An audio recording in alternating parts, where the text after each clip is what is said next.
Hello friends, मैं आपका trainer नवाज़। कैसे हैं आप? उम्मीद करता हूं खैरियत से होंगे। दोस्तों, आज का हमारा टॉपिक भी हु से रिलेटेड ही है। हमने अपनी पिछली वीडियो में who co as a subject discuss किया था और आज हम who co as an object use करेंगे। तो चलिए शुरू करते हैं।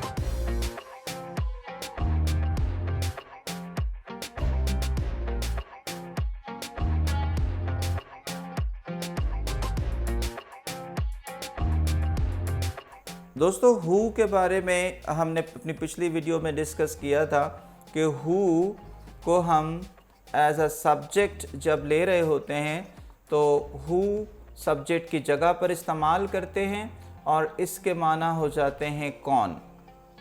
ठीक है, लेकिन आज हम लफ्ज़ who co as an object लेते हैं कि हु दो तरह के सवाल कर सकता है। या तो वो सब्जेक्ट के बारे में पूछेगा या फिर ऑब्जेक्ट के बारे में पूछेगा। याद रहे, ये दोनों सब्जेक्ट और ऑब्जेक्ट जो है ये कोई शख्स है। यानी जब हम किसी शख्स के बारे में पूछते हैं, अगर वो सब्जेक्ट है तो भी हु, और अगर वो ऑब्जेक्ट है तो भी हु का इस्तेमाल करेंगे। लेकिन हु जब सब्जेक्ट के बारे में सवाल कर रहा होता है तो इसके माने कौन होते हैं। लेकिन हु जब ऑब्जेक्ट के बारे में पूछ रहा होता है तो ये इसके माने किसको या किसे, इसके माना हो सकते हैं किसको या किसे। दोस्तों, इसके माना के एतबार से मुझे उम्मीद है कि आपको ये बात समझ में आ गई होगी कि जब हम सवाल हु से करते हैं तो सब्जेक्ट के बारे में पूछते हैं, और सब्जेक्ट के बारे में पूछते हैं तो इसके माना कौन हो जाते हैं, और जुमले में सब्जेक्ट नहीं होता क्योंकि हम सब्जेक्ट के बारे में पूछ रहे हैं। हाँ, ऑब्जेक्ट जुमले में हो सकता है क्योंकि हम ऑब्जेक्ट को रिमूव नहीं कर रहे, हम सब्जेक्ट के बारे में पूछते हैं।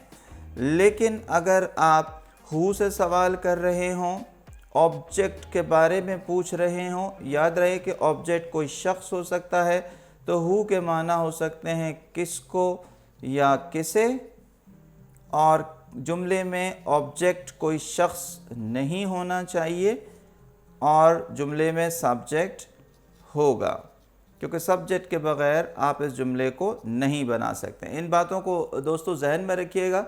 दोबारा से इन बातों को रिवाइज़ कर लेते हैं कि लफ्ज़ हु सब्जेक्ट के बारे में भी पूछता है, हु ऑब्जेक्ट के बारे में भी पूछता है। ये सब्जेक्ट और ऑब्जेक्ट कोई शख्स हो सकता है, यानी किसी शख्स के बारे में अगर हमें सवाल करना हो तो हम हु का इस्तेमाल करते हैं।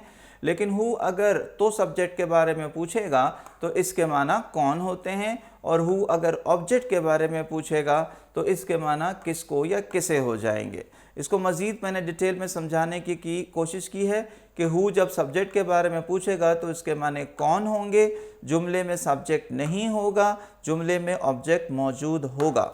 जबकि हु के बाद आप जब हु के बारे में सवाल कर रहे होते हैं ऑब्जेक्ट के बारे में, तो हु के माने किसको या किसे होते हैं, जुमले में ऑब्जेक्ट नहीं होगा और जुमले में सब्जेक्ट मौजूद होगा। यहाँ पर एक बात और आपको ऐड कर दूँ कि इस जुमले में हु के बाद आने वाला सेंटेंस पॉजिटिव होगा जहाँ हु के माने कौन होंगे, और इस जुमले में हु के बाद आने वाला सेंटेंस क्वेश्चन होगा जहाँ हु के माना किसको या किसे होंगे। तो आज हम डिस्कस कर रहे हैं who co as an object, यानी कि इसके माना किसे या किसको, कब या कैसे होते हैं।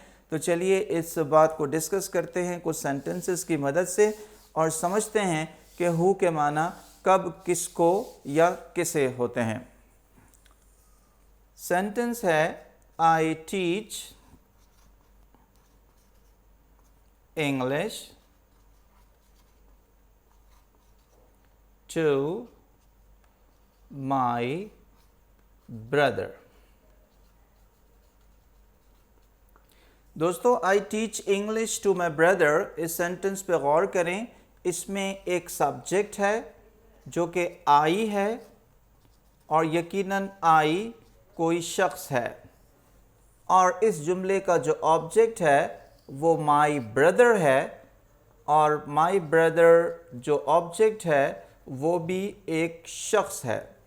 तो सवाल ये पैदा होता है कि हमने जो सवाल करना है वो सब्जेक्ट के बारे में पूछना है या ऑब्जेक्ट के बारे में पूछना है। तो जब सब्जेक्ट के बारे में दोस्तों हम पूछेंगे तो अब मेरी पिछली वीडियो जो मैंने हु के बारे में बताई है, जहां सब्जेक्ट के बारे में सवाल किया गया है कि हु से सवाल करते हैं सब्जेक्ट के बारे में तो क्या चीज़ जहन में रखनी पड़ती है, इसको मैं रिवाइज़ कर देता हूं एक दफ़ा फिर। और ऑब्जेक्ट के बारे में जब हम क्वेश्चन बनाते हैं तो भी क्या तब्दीली आती है, इस बात को भी जहन नशीन कीजिएगा, समझने की कोशिश कीजिएगा। तो सबसे पहले हम सब्जेक्ट का ही सवाल बनाते हैं।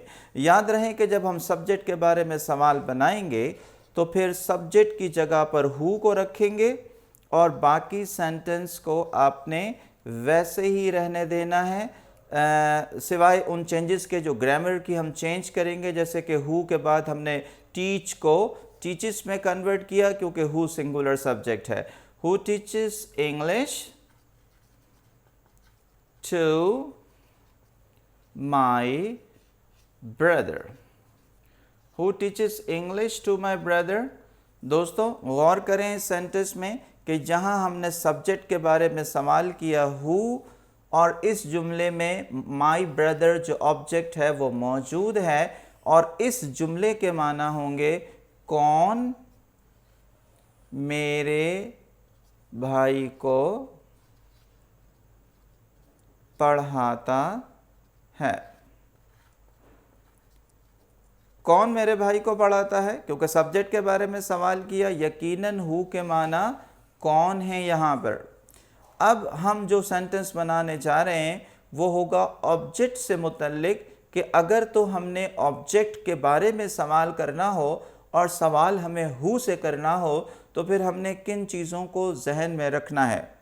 दोस्तों जैसे कि आपको पता है कि जिस चीज़ के बारे में हम सवाल कर रहे होते हैं वो क्वेश्चन में मौजूद नहीं होना चाहिए।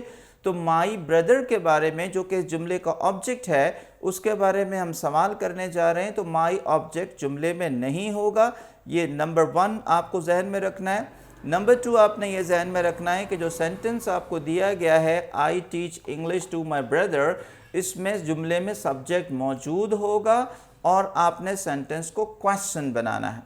तो I teach English to my brother में अब हमने माई ब्रदर के बारे में पूछना है। तो उर्दू हमारी ये हो जाएगी कि मैं किसको पढ़ाता हूं। तो who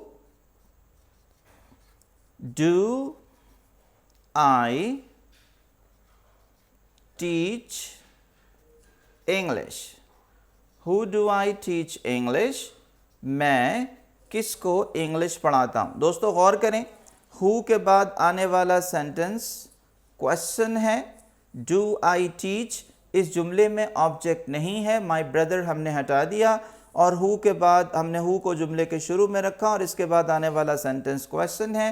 who do I teach English, मैं किसको इंग्लिश